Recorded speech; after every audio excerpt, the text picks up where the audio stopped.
The first one we received was flat, so we did send it back.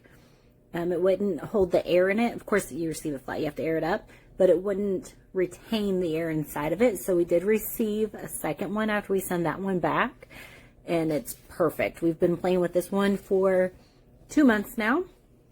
Still maintained all of its air, and the kids love it.